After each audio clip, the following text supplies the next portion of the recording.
By every official measure, the process of paying your taxes in the United States is presented as a civic duty, a simple, seasonal ritual of fair share contribution. Every April, the headlines follow the same script. They remind you of the deadline, they show images of people rushing to the post office, and they talk about the average refund as if the government is hand-delivering a holiday bonus. But if this process is so simple and so fair, why does it feel like an annual hostage negotiation? Why is the most powerful nation on earth the only one that makes you guess how much you owe, only to threaten you with prison if you guess wrong?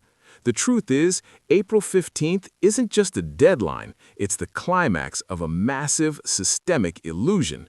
And that's because tax day isn't about what you owe, it's about what you've already lost. The data just hasn't caught up to your bank account yet. Because here's the thing about American taxes. They are built on a foundation of retroactive realization.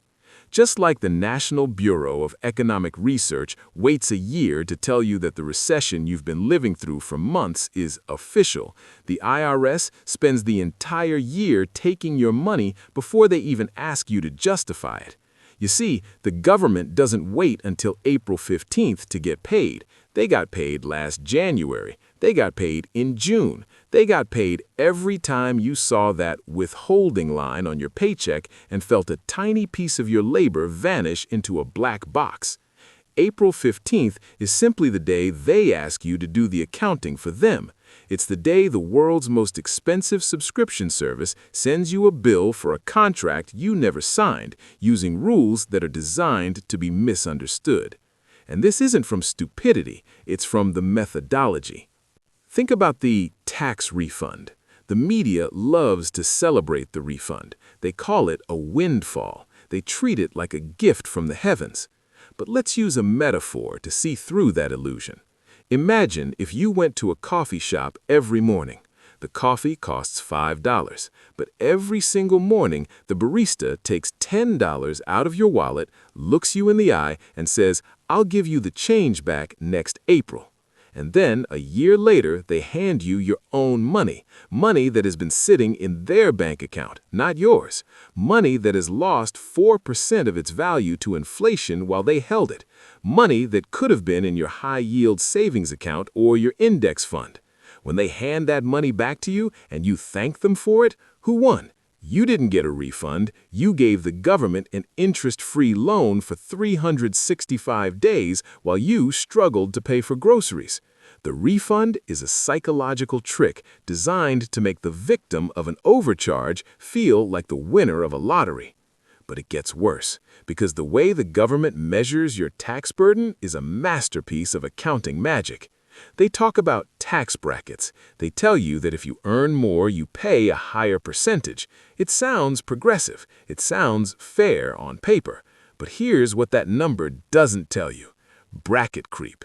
In a world where cumulative inflation has risen over 25% since 2020, your wage growth is often a lie. If your boss gave you a 5% raise to keep up with the rising cost of eggs and gas, the government looks at that nominal increase and pushes you into a higher tax bracket. You aren't actually wealthier, your purchasing power is the same or even lower than it was last year, but because the number is higher, the government takes a larger percentage of your inflated dollars. They are taxing you on the very inflation that they created. It's a double dip into the pockets of the middle class. They devalue your dollar and then they penalize you for having more of those devalued dollars. It's like a stadium that moves the finish line further back every time you start to run faster and then charges you a speeding fee for trying to catch up. And then there is the complexity itself. Have you ever wondered why, in the age of AI and instant data, the IRS doesn't just send you a bill? They already have your W-2s, they already have your 1099s, they know exactly what you earned. In countries like the UK, Japan, and Spain, the government simply sends you a statement. You check it, you click OK, and you're done. But in the USA, we have a multi-billion-dollar tax prep lobby that spends millions of dollars every year to make sure the system stays as confusing as possible. Companies like Intuit and H&R Block have systematically lobbied to prevent the IRS from creating a free, simple filing system for everyone. This brings us to a fundamental principle of systemic failure: Goodhart's Law.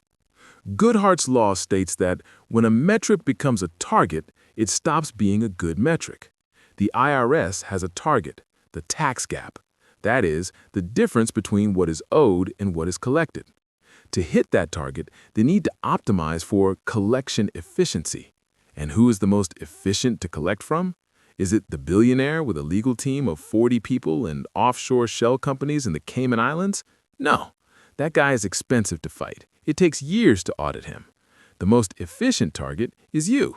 It's the person who made a mistake on their earned income tax credit. It's the freelancer who didn't track their mileage perfectly. It's the middle-class family that doesn't have the money to hire a tax attorney to fight back. When the metric is total revenue collected, the target becomes the path of least resistance. This is why the system optimizes for the headline number and not for the actual truth. They want the compliance rate to look high, so they create a system of fear. They use the April 15th deadline as a psychological pressure cooker. Even the extension is a trap.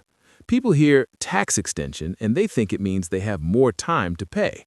But read the fine print on Form 4868. It's an extension to file, not an extension to pay. If you don't send them a check by April 15th, even if you haven't finished your paperwork yet, they will hit you with failure to pay penalties and interest that starts at 0.5% per month and scales up. It's like a credit card company saying, you don't have to look at your statement for 6 months, but we're going to keep charging you interest every single day starting now. It's a pay now, guess later system. And why does the media cheer this on? Because they are focused on the macro. They talk about GDP and government spending. They tell you that tax revenue is fueling the economy. But just like the housing market statistics we talked about, where the headlines say the market is fine while ignoring that everyone moved from houses to studio apartments, the tax data ignores the micro. It ignores the fact that 4.4 million Americans are working part-time because they can't find full-time work, yet they are still being taxed on every meager hour they scrape together. It ignores the fact that while the government brags about wage growth, Americans are currently holding a record $1.28 trillion in credit card debt just to cover the basics. We are quite literally borrowing money at 22% interest to pay taxes to a government that spends it at a deficit. The system we use to measure our fair share wasn't just created in the 1913 era of the 16th Amendment. It has been systematically revised to hide the cracks. In the 1940s, withholding was introduced as a temporary measure to fund World War II. It was supposed to end, but the government realized something. If you never see the money in the first, you don't feel the pain of it leaving. It's the invisible pay cut. If you had to physically walk to an IRS office every month and hand them 25% of your income in cash, there would be a revolution by Tuesday. But because it's a line item on a digital screen, we've been conditioned to accept it as the way things are. This is the downstream effect of Goodhart's Law. Once the government started optimizing for withholding efficiency, they stopped optimizing for economic liberty. They no longer care if you can afford your mortgage, they care if the headline collection number hits the target for the fiscal quarter. So when April 15th rolls around and the news tells you it's tax day, ask yourself, who is this day really for? Is it for the citizen who is trying to understand a 70,000-page tax code? Or is it for a system that thrives on your confusion and your interest-free loans? Once you see the illusion of the refund, it's hard to unsee. Once you realize that the complexity isn't a bug but a feature, the entire tax day narrative starts to crumble. Because the real economy isn't found in the IRS's quarterly reports. The real economy is found in your ability to keep the value of your own labor. And right now, the gap between what you produce and what you are allowed to keep is growing wider, hidden behind a maze of forms, deadlines, and accounting magic. They want you to focus on the deadline so you don't focus on the why. They want you to worry about the how so you don't question the how much. Which brings us back to the million-dollar question. How long can a system run on borrowed time and borrowed money before the numbers have to align with reality? History tells us that every time a system prioritizes the metric over the people, it eventually hits a breaking point. We saw it in 2001, we saw it in 2008, and as we sit here in 2026, with debt at record highs and the leading economic index declining for 6 consecutive months, the check engine light for the American taxpayer isn't just blinking, it's glowing red. April 15th isn't just about filing a form, it's about realizing that the economy you're being told about and the economy you're living in are two different worlds.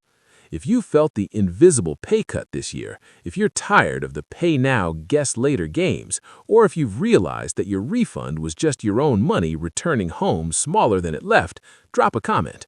Because the best data doesn't come from a government spreadsheet or a 1040EZ, it comes from the people living in the reality that the metrics are trying to hide. When the dust finally settles on this tax season and the official data claims victory in collection numbers, the bigger question is who's actually going to be ahead and who's just running in place on a treadmill the government owns. Don't just file your taxes, open your eyes, because the deeper you look, the clearer the pattern becomes. And the pattern is telling us that the system is no longer working for the people, it's working for the targets. Subscribe. It's about time we shed some light on the real cost of tax day.